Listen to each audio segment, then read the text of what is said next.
I'm Karen Polito, Lieutenant Governor, and I'm thrilled to join you to kick off the 2022 STEM Summit.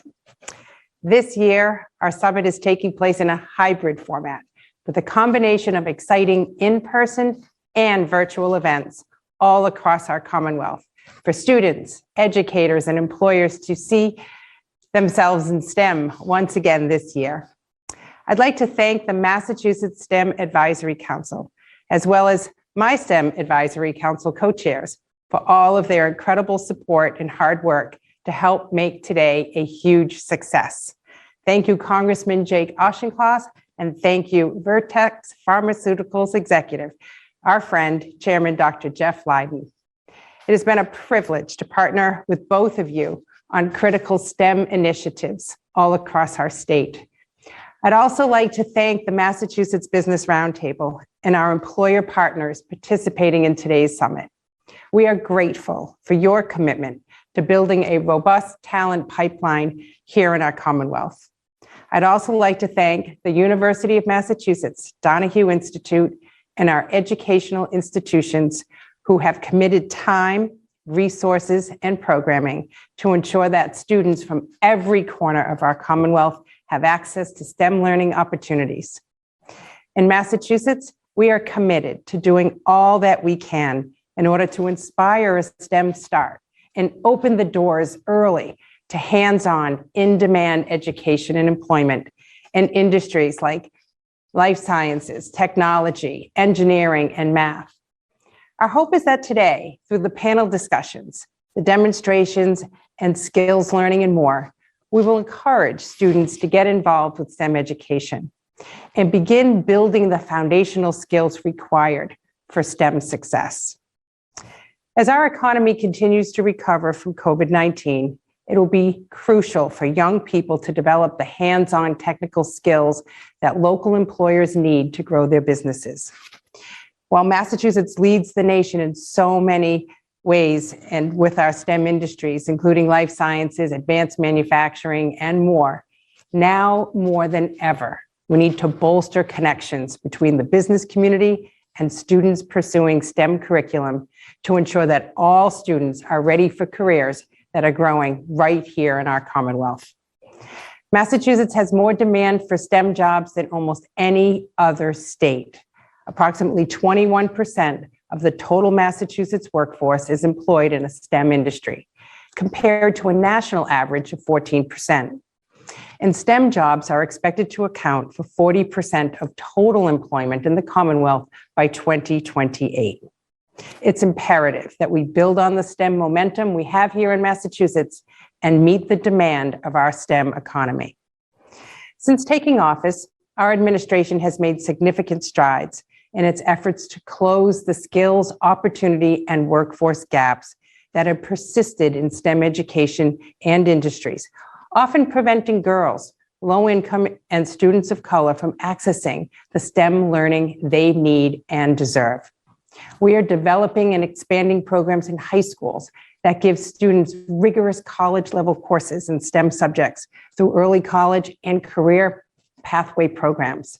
We project that approximately 8,700 students will be enrolled in early college programs, particularly in our gateway cities, by the 2024-2025 school year. We've invested $100 million in workforce skills capital grants, which provide capital equipment in public high schools, colleges, and voc tech schools all across our state. And this year's grant is now open with plans to fund $12 million. Our budget committed nearly $22 million to our administration's Career Tech Initiative, which helps turn vocational schools into 3 shifts a day, career technical institutes. And so far, CTI has helped thousands of adults get trained in critical occupations like the trades, IT, information technology, advanced manufacturing, and healthcare. Through innovation pathways, students are also able to take post-secondary courses at no cost to them to help them make progress toward industry-recognized credentials. Since their launch in 2017, there are now 121 different innovation pathway programs in 49 schools statewide. Additionally, Most of the early career programs in schools across the Commonwealth are in STEM-related fields, including advanced manufacturing, IT, environmental and life sciences, healthcare, and finance. Throughout today's summit, and looking forward to the future, our administration will continue to commit the funding, resources, and supports necessary to equip our students with the tools they need to succeed. We want to thank you, everyone, for participating today throughout our Commonwealth. We are looking forward to another exciting STEM summit and inspiring a STEM start. Have a great day learning and exploring all the STEM possibilities and STEM employer connections that exist from one end of the state to the other. Thank you all very much. Have a great day. Around the world, Massachusetts is known as a leader in innovation and academic excellence. To maintain those standards, we must ensure our students are prepared to be the change makers that our country and our world need. The STEM Council is dedicated to that goal and tirelessly works to provide students across Massachusetts with the opportunities required to enter the workforce successfully. Not only does the Council advocate for STEM skills to be taught throughout our children's educational experience, but the Council also provides our high school students and young adults with guidance and support as they navigate entering college and starting their careers. Bay State students can be lifelong learners thanks to the STEM Council's efforts. No student should go without these kinds of opportunities. Because of the STEM Council, students can partner with employers to gain hands-on experience. Marian Wright Edelman once said, "You can't be what you can't see." And this is especially true for kids and teens as they imagine their futures. By working with employers and providing career development, the STEM Council makes sure that students know that their futures are limitless and they belong in STEM roles. The confidence this brings to our children is invaluable. In Congress, I'm working to support STEM efforts here in Massachusetts and across the country.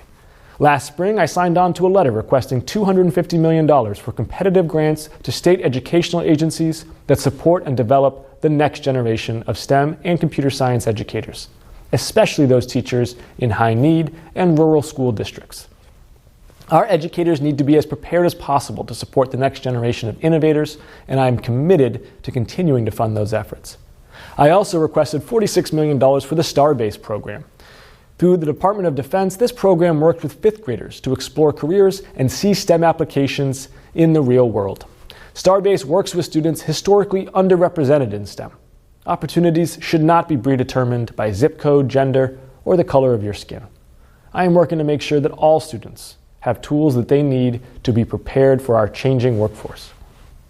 Recently, the House of Representatives passed the America Competes Act, which includes important provisions to fund STEM initiatives around the country. The Competes Act calls for the National Science Foundation to support STEM educational opportunities for students from pre-K to 8th grade. The legislation also requires the Department of Energy to increase collaboration between scientists and teachers to support the development of a scientific workforce and to expand diversity in STEM disciplines. Now we need the Senate to pass the Competes Act and send it to President Biden's desk. As a result of your work, our youth are prepared to compete globally and to lead in innovation, research, and development. Together, we will provide Massachusetts students with the best opportunities and create a strong pipeline for Bay State employers. Well, good morning. Welcome to the 2022 Massachusetts STEM Summit. As co-chair of the Governor's STEM Advisory Council, I'm really delighted that we can finally all convene together today, both virtually and even in person, to continue our important work and create and sustain high-quality, integrated STEM pathways for students. You know, the annual STEM Summit is just one of the ways that we connect industry leaders, community partners, and educators to ensure that all students, particularly young women and those students who are traditionally underrepresented in STEM, continue to have the opportunities that they need to pursue and succeed in a STEM career. As the largest biotech company in Boston, we at Vertex believe it's very important for us to be a leader in this area. And we spend a lot of time thinking about our role in developing a diverse pipeline of talent. For example, we invest in STEM education throughout a student's educational journey, all the way from high school to college and through to their first jobs and career opportunities. Through visits to our learning lab, that's a 2,000 square foot dedicated student lab in our headquarters at the Seaport, Boston Public School students, high school students, have a chance to gain their initial exposure to science through hands-on learning and experimentation. Our summer high school internship program, which is part of the mayor's summer jobs program, and our new Bridge to STEM after-school program, by the way, both of these are paid experiences, provide hands-on lab experience and the opportunity for mentorship and career exploration for these high school students. And then finally, the Vertex Science Leaders Scholarship provides full four-year scholarships for students to pursue their STEM careers at any University of Massachusetts campus.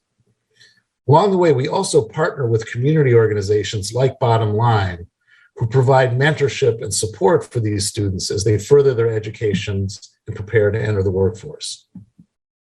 Over the last 10 years, we have seen the success of what happens when a company invests in high-quality STEM pathways, not only for students, but for Vertex as well. Let me give you a few examples. 2021 was actually the 10th year of our high school internship program in Boston, and we've hired more than 300 interns since 2012.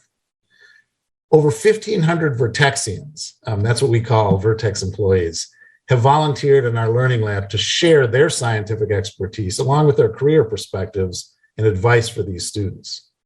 These programs work, and it's critically important that we begin to expand them across the Commonwealth. I hope that you enjoy the summit today and that you're inspired, as I am, to think about new and innovative STEM pathways for all of our students here in Massachusetts. Thank you. Good morning. I'm State Education Secretary Jim Piser. It's a pleasure to be here with you today in this unique hybrid format rather than completely remote. Thank you to Lieutenant Governor Polito, Dr. Leiden, Congressman Auchincloss for all your efforts to deepen connections across and between schools and businesses so that thousands of students across the Commonwealth have opportunities for meaningful studies and workplace experience in STEM fields.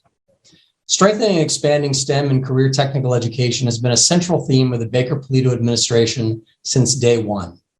In one of his first acts in office, Governor Baker formed the Workforce Skills Cabinet to coordinate and integrate the state's policies, programs, and resources to address the skills gap and develop regional blueprints to expand educational and career pathways in high-impact technical fields like advanced manufacturing, IT, biotechnology, health sciences, and the skilled trades.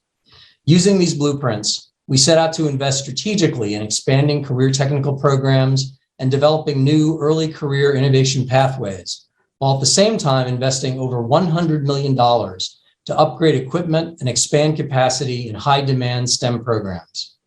Today, there are 8,000 more students enrolled in career technical programs than there were in 2015. And there are now innovation pathway programs in almost 50 high schools. We have also leveraged this investment to launch the Career Technical Initiative, which expands access to high-quality programs for youth and adults by creating 3 shifts at our vocational technical high schools, one during the regular school day for vocational students, one in the afternoons for students enrolled in their local high school, and one in the evening for adult learners looking to change careers or upgrade their skills. Since 2015, we've also revised our K-12 science curriculum frameworks to align with the next generation science standards. And we've added computer science to the core curriculum, allowed computer science to satisfy part of the admissions requirement for public colleges, and created new certification pathways for computer science teachers.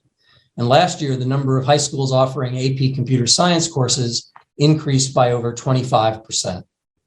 Working with the state's STEM Advisory Council, we mobilized resources to increase opportunities for applied learning and paid internships in STEM fields, while launching STEM Week to galvanize public and private resources and to generate greater awareness of STEM career opportunities, especially among girls and young people of color who have long been underrepresented in these rapidly growing sectors. But there is more to do.